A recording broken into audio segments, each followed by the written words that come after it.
quarterback, somebody who's a threat. He stays in the pocket.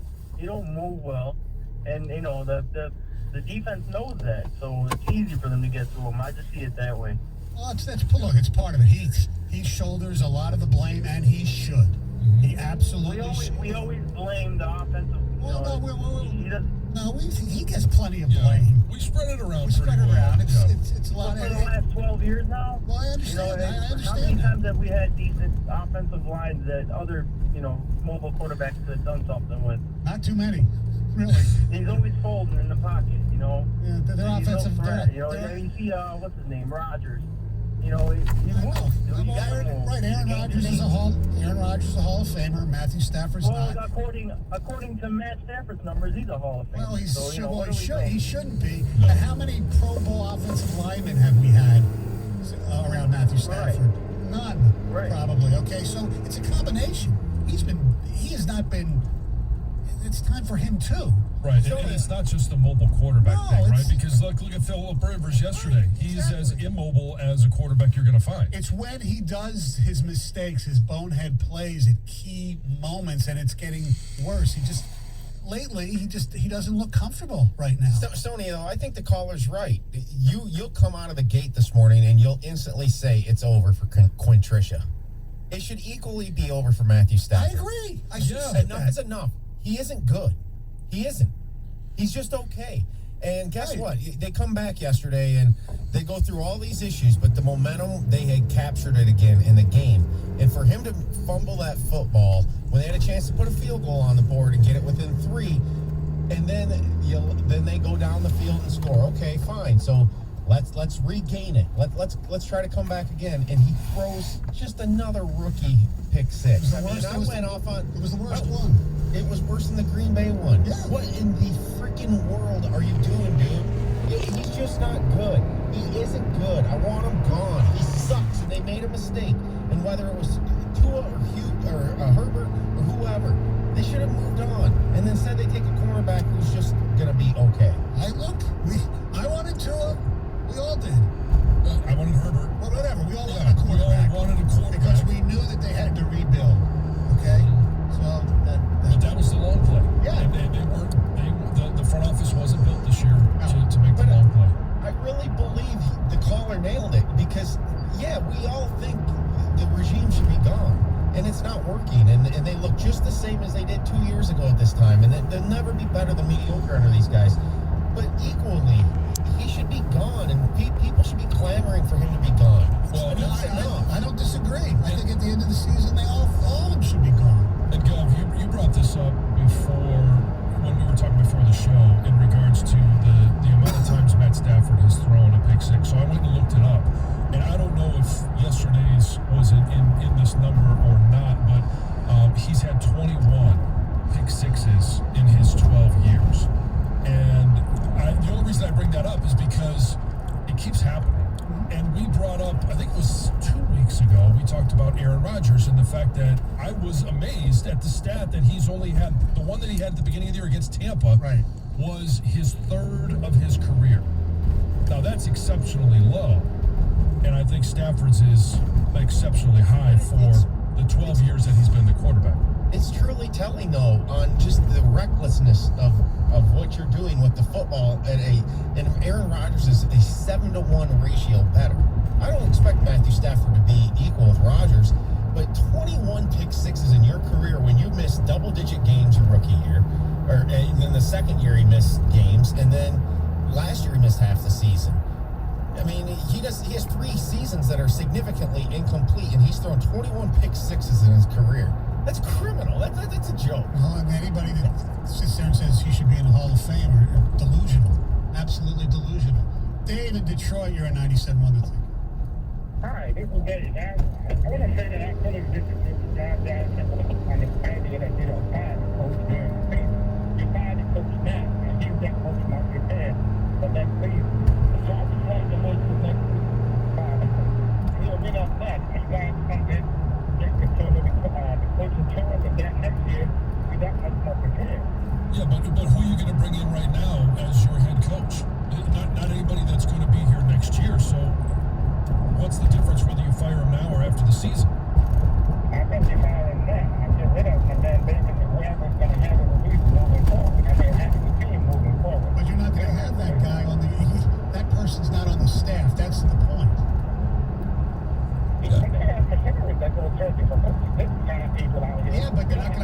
until after the season. Yeah, it's You're not not going to hire that person until after the season.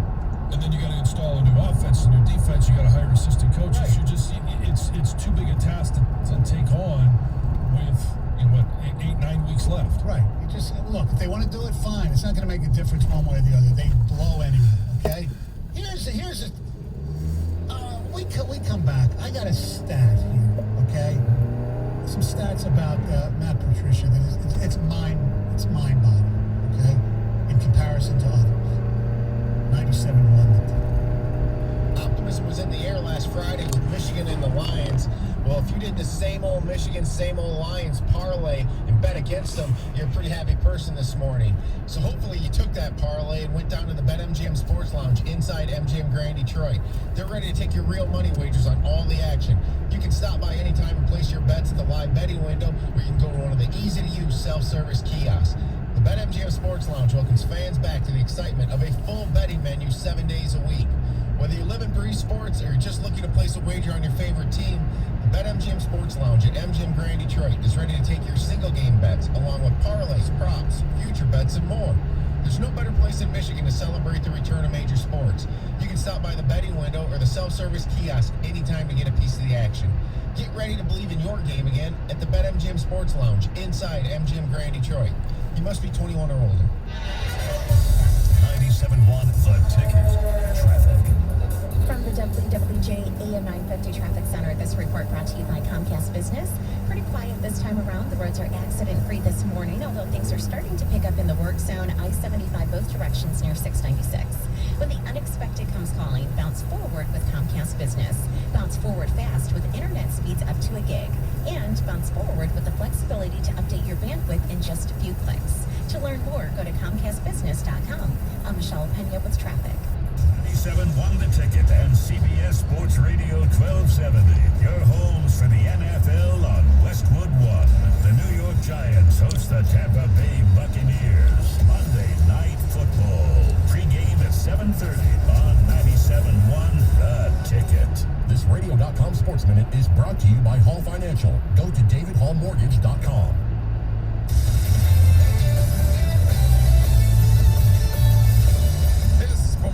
With a Radio.com Sports Minute. Baltimore was yesterday's biggest loser, folks. Not only did the Ravens fall to the Steelers, they also lost all-pro left tackle Ronnie Stanley for the season to an ankle injury. Lamar Jackson has become quite the turnover machine against good teams. 4 turnovers, including 2 red zone fumbles, and the first pick 6 of Jackson's career were crushing. First place Tennessee had no business losing to a Cincinnati squad that was missing 4 offensive starters, 3 on the offensive line. And Cam Newton's fumble with 31 seconds remaining left the Patriots with a 4-game losing streak. Was a 24-3 third-quarter lead safe for the Chargers? Not yesterday in Denver. The Bolts made history by becoming the first team to lose 3 straight games in which they had led by at least 17 points. Detroit was trying to stack a 3rd consecutive victory, but of course, the Lions were steamrolled by the Indianapolis Colts. I'm Boomer Esiason.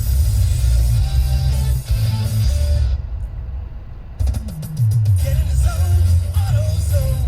Welcome to AutoZone. What are you working on today? Check engine light on? That's what we're here for. Let's head out to your car. This is our free AutoZone Fix Finder service. It's what we use to help troubleshoot your check engine light. It analyzes your specific vehicle information to give you the code you need to know, and even tells you the likely issue. And if you're feeling like you need a bit of help with the fix, we know some of the best repair shops around. Getting your job done just got easier. Restrictions and details at AutoZone.com. Get in the zone, AutoZone. For the ones standing guard. For the eagle-eyed. For the knights in shining armor. And for all those who support them. We are Grainger, your experienced safety partner, offering supplies and solutions for every industry, committed to helping keep your facilities safe and your people safer. Call, click Grainger.com/safety, or just stop by. Grainger, for the ones who get it done. This isn't the start. Before I got here, I started training. And before that, I did something to my back. But my first move was Athletico Physical Therapy. That's where I'd eventually end up. So why not start there? I mean, my therapist immediately found the source of my pain. These are the same physical therapists who work with elite marathon runners. So soon, I was back to running, but without pain. You got this. It all starts at Athletico. Schedule your free assessment at Athletico.com. Amazon is now hiring team members who know that delivering important packages is important work. Ready to work hard to make someone's every day? Ready for benefits and flexible shifts? Immediate hourly roles are available at Amazon.com/apply. That's Amazon.com/apply. Amazon is an equal opportunity employer. Hey, Michigan. Election Day is coming up on Tuesday, November 3rd. The vote here will be close, and this is your last chance to make your voice heard. Join the millions of Americans who have already voted and head to iwillvote.com/MI right now to make your plan to vote on Tuesday. Paid for by the Democratic National Committee, Democrats.org. Not authorized by any candidate or candidates committee. The Democratic National Committee is responsible for the content of this advertising. Leadership is more than just doing things well. It's striving to do things better. So DT is working on grid upgrades to provide more clean, reliable energy right now. I'm Heather Rivard from DTE. We're committed to improving power reliability for all our customers. Listen to 97.1 The Ticket on your smart speaker. Just ask it to play 97.1 The Ticket. Powered by Dell Technologies. Call 877-ASK-DELL. Text the ticket using the same number you used to call the ticket. Ticket text 248-539-9797.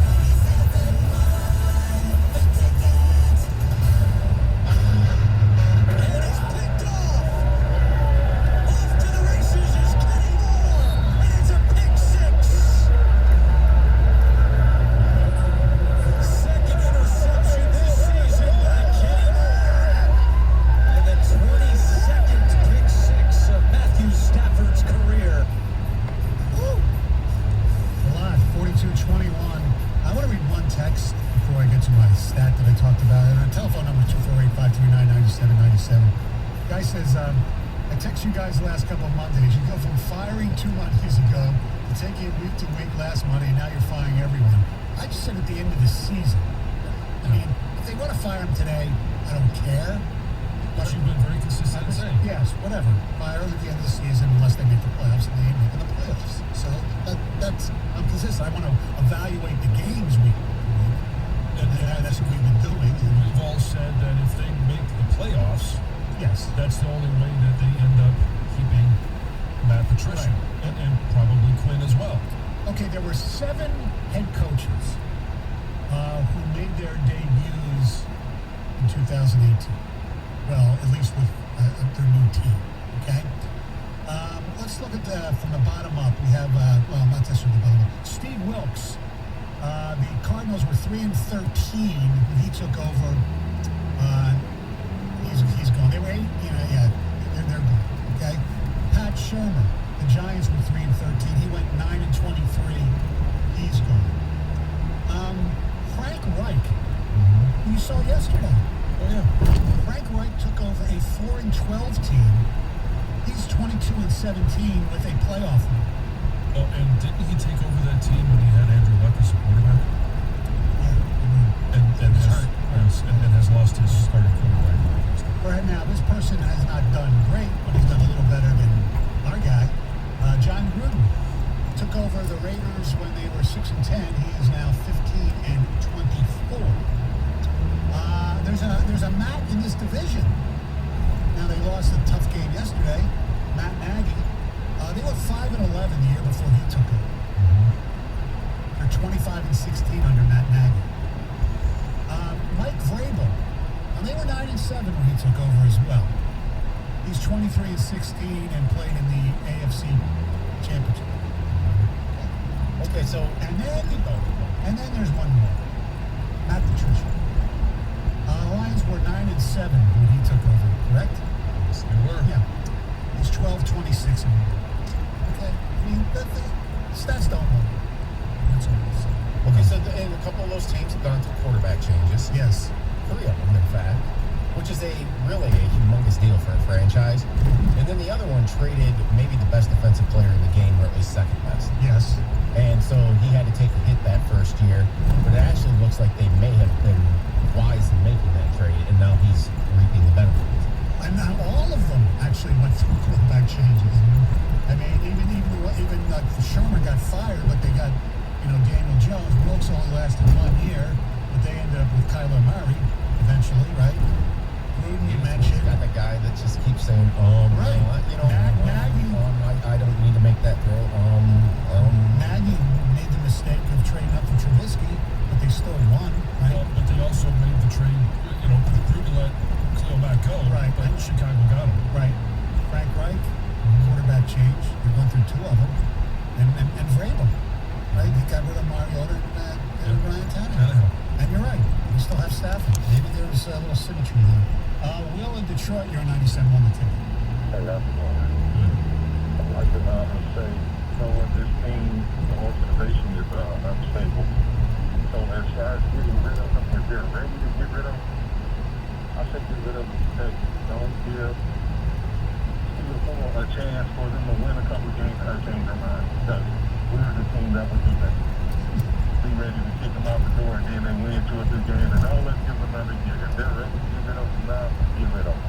I understand that sentiment, but they're also, Will, would you agree, unstable enough where, let's say, they promote Darrell Bevel or Combs, the offensive, the special teams coordinator, and they actually play pretty well. They're that unstable where they might hire them. Yeah, but if they're playing pretty well under them, and we all know, that's not the only problem with this team. Coaching is not the only problem with this team. No. It's almost, I won't say that word on the line, but be if you do, be if you don't. But I would definitely, we know they're not the coach and the owner, or not the owner, but general manager that we need. So I would say, if they hire somebody else and they made another mistake, at this point, what do you do? I definitely don't want to get coached. Yeah, me neither. It's unless some miraculous thing happens, and there's no reason for us to believe that a miraculous thing is going to happen, it's going to end either during the season or at the end of the season. And that's what we've been saying too. Is I don't think we are worried that if they go on a run and win 2 or 3 games and look good in winning those 2 or 3 games that they're going to stay. They got to make the playoffs. Yeah. And I don't think any of us after that. I thought going into this weekend, I bought in hook, line, and sinker. I said on Friday, I think this team is a playoff team. I think that there's still an outside chance they could do it, but from what I saw yesterday and the way that they played, the way that Stafford played, the way they played, they got owned at the line. I'm going to say it for 702. The worst case scenario is playing out, guys. And I heard it come up yesterday on the postgame show with Jeff Rieger, is they're winning just enough to not get a good draft pick and